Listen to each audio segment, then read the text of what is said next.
So I had a comment on my one of my latest videos asking about the UI that I'm using. So I'm just going to talk about that a little bit as I run out here across the Barrens. I'm using an add-on called, or an interface called ELV UI, ELV UI, and you can find that if you go to the website tukuiui.org. And basically, it's a variation or a deviation of the Tuck UI theme or interface rather, and basically it's minimalist.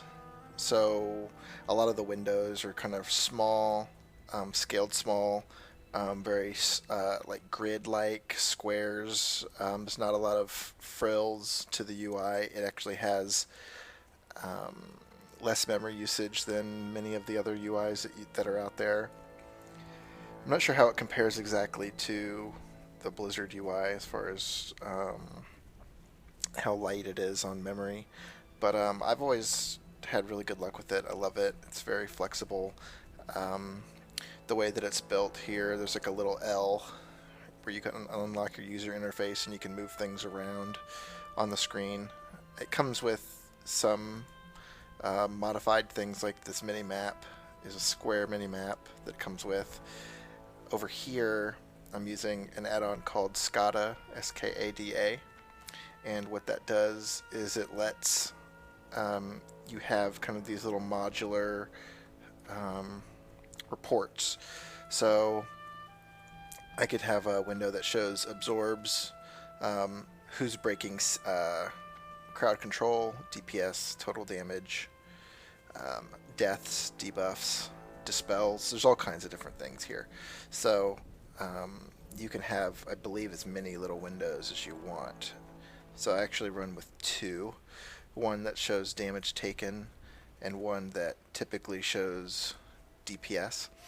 And there's something since the last patch where any of the recount type of add-ons, it saves what the last thing you were logged in as. So this is showing some raid damage or raid DPS from my Alliance Hunter, Solkane. But this should update itself once I play this tune a little bit. I don't know why it does that. But anyway, that's pretty much all I run with. I don't have a lot of add-ons, and the built-in unit frames are kind of nice. It has this little animated portrait, which I really like. And actually, you can change this. There's different styles of the way you can make these little windows look. So I definitely recommend picking up ELV-UI. It's a really, really nice UI theme to use, and I've really enjoyed it. I think it makes the interface just look so much better.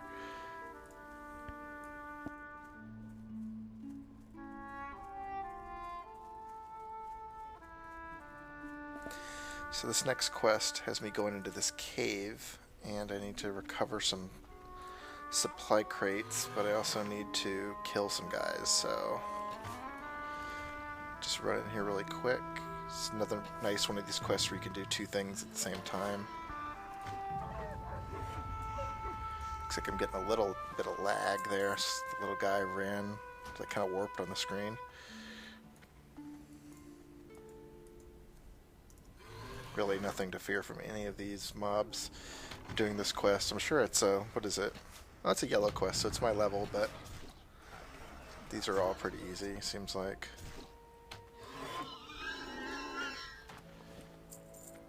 Typically, hunters, like I was saying in one of the previous videos, as long as we have like a spread out area, it's very easy for us to kill things. You can always do a little kiting and stuff like that. Most of the time you won't take any hits whatsoever. But every once in a while when you get in like these caves and you have less room to run around, so you have to be a little bit more careful. Especially if the mobs that you're fighting run from you. Like these guys, I think, fear, or they run when they get low. So good to have concussive shot on them so they can't really move away that fast.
Steal your job, yeah.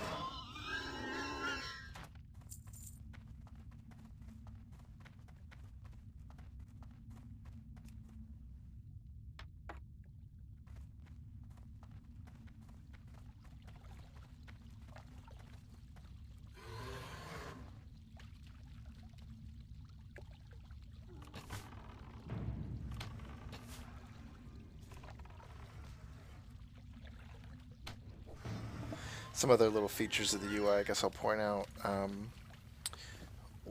When you're fighting, there's basically a threat meter built into the UI, so you can see here at this bottom, as I start to do damage, I have 100% of threat, so he's going to be attacking me. If the pet ever gets off a taunt, well, it's too late because I killed the guy, but essentially you'll see here, this next guy I'll just send in the pet first, and should see that the pet will get the threat to start with, and then as I cast a spell, it won't go up to 100 right away. It's at 30, so it's kind of it's useful in raids for sure. The threat should always be on the tank, and later on, I mean actually much later on, I want to say it's like in like the 60s or something, unless they've changed it, and I don't remember. But you get an ability called Misdirect, which lets you basically do exactly what it says. Whenever you basically apply it to a party member, and then as you attack, the threat that you generate goes right to whoever's selected. So typically it's a tank.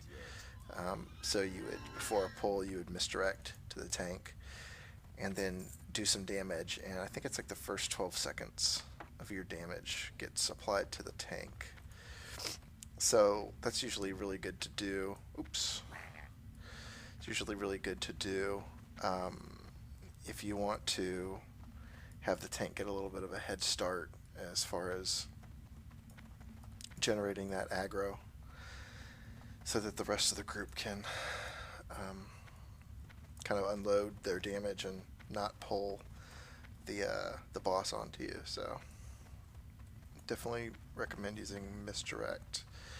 And there's actually a glyph of Misdirect that you can apply later when you can do glyphs. And I don't think I can do glyphs yet, no. But glyphs are extra little customizations that you can apply to your character. And there's a glyph of Misdirect that lets you refresh. So basically, Misdirect has a cooldown. So when you use it, you can't use it again, I think, for 15, 20 seconds, maybe a little bit longer. But if you use Misdirect on your pet, because you can misdirect your pet, you can say, oh, I want to send the damage to my pet instead of another party member. You can basically, it'll refresh. So you can basically misdirect to your pet, damage the guy that you're fighting, misdirect to your pet again, and it keeps applying it. So your pet, basically your pet always keeps aggro. Your pet will never lose aggro that way.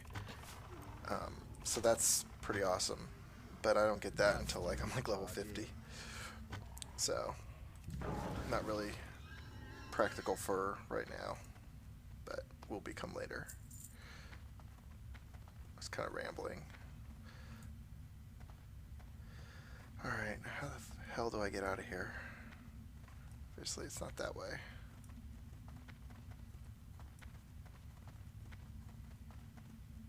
Okay, I think I know. Just go around this corner, and it should start heading eventually up.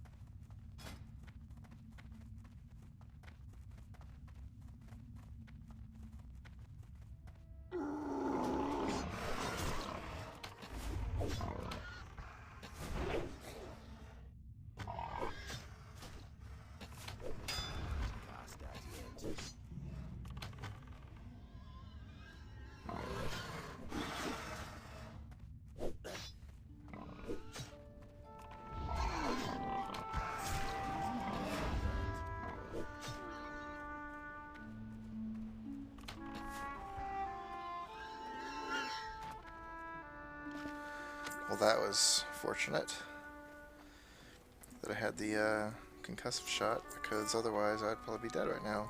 And that'd be my first death, and I don't want to die for quite some time with this tune, especially since I'm videotaping everything. That'd be kind of embarrassing. So it looks like I've got 3 quests to turn in. I don't think that will level me. It's possible it will, but I don't think so. But in any case, I won't be that far away from 14.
For the horde.